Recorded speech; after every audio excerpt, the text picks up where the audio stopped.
샬롬, 오늘의 말씀지기 김윤경 간사입니다. 코로나19로 인해서 전 세계가 위기를 겪고 있습니다. 그러면서 나라별, 직업별로 위기를 극복하기 위한 여러 가지 방법을 찾고 있습니다. 우리의 삶은 이런 천재지변과 같은 어려움이나 삶 가운데 부딪히는 다양한 어려움을 마주하게 되는데요. 이러한 어려움을 직면했을 때 우리는 그리스도인으로서 어떻게 이 문제를 해결해야 할지 고민하게 됩니다. 오늘 사도 바울의 모습을 통해 그리스도인인 우리가 세상에서 만나는 여러 어려움을 어떻게 해결해 나가야 하는지 함께 나누고 싶습니다. 오늘 본문에는 세 사람이 등장합니다. 바울을 고발한 변호사 더둘로, 또 더둘로의 고발에 자신을 변호하는 바울, 그리고 이 재판의 키를 잡고 있는 총독 벨릭스입니다.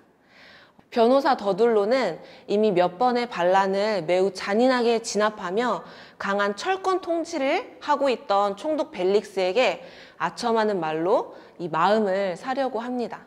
그리고 바울의 죄목을 하나하나 이야기하기 시작합니다. 유대 사회를 소란시키는 전염병 같은 자, 천하에 흩어진 유대인들을 소동케 하는 자, 나사렛 이단의 우두머리, 마지막으로 성전을 더럽게 하는 자. 여러분, 사도행전을 묵상하며 봐왔듯이 바울은 정말 미련해 보일 정도로 복음만을 전하는 전도자였습니다. 그런 바울은 지금 억울한 상황에 직면해 있는 것입니다. 이러한 어려움을 이 바울은 어떻게 대처했을까요? 바울의 변론을 한번 함께 살펴보도록 하겠습니다. 그는 더둘로가 총독에게 아첨하는 말로 이 마음을 사려고 했던 것과는 다르게 총독의 직분, 즉 재판권에 대해서만 인정하며 변론을 시작합니다. 바울은 자신의 예루살렘 방문은 정치적 목적이 아닌 종교적인 목적, 즉 예배를 위함이다라고 이야기를 하고 있습니다. 바울은 11절에서 예루살렘에 예배하러 올라간 지 열 이틀밖에 되지 않았다라고 말하며 더둘로의 주장처럼 소동을 준비하거나 일으킬 만한 시간적 여유도 없었다라고 이야기를 하고 있습니다. 이 말에 뒷받침하듯 바울은 전도 여행 중 여러 소동이 있었지만 바울이 일으킨 소동이 아니라 바울의 설교를 들은 유대인들이 일으킨 것임을 볼 때 바울의 주장이 타당하다라고 여겨집니다. 바울은 이러한 자신의 결백에 대해서 13절에 이렇게 말하고 있습니다.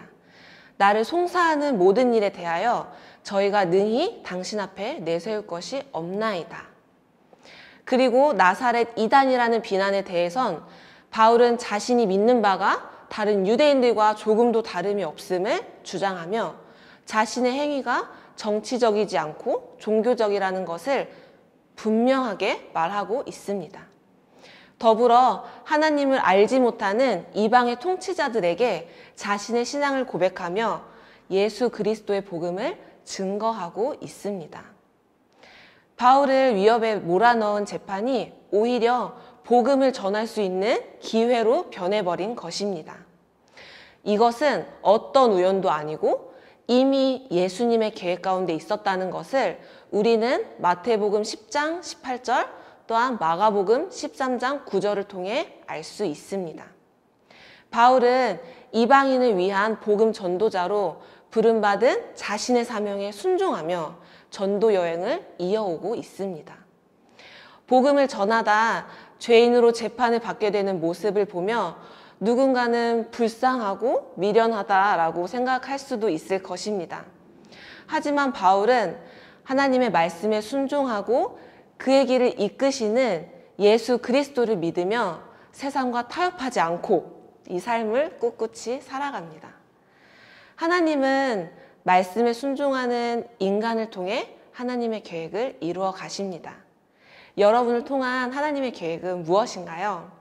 사도행전을 묵상하며 바울에게 말씀하신 주님께서 여러분에게도 동일하게 말씀하고 계심을 기억하십시오. 그리고 그 주님의 말씀을 깨닫고 순종하는 여러분이 되시길 바라고 기도하겠습니다. 감사합니다.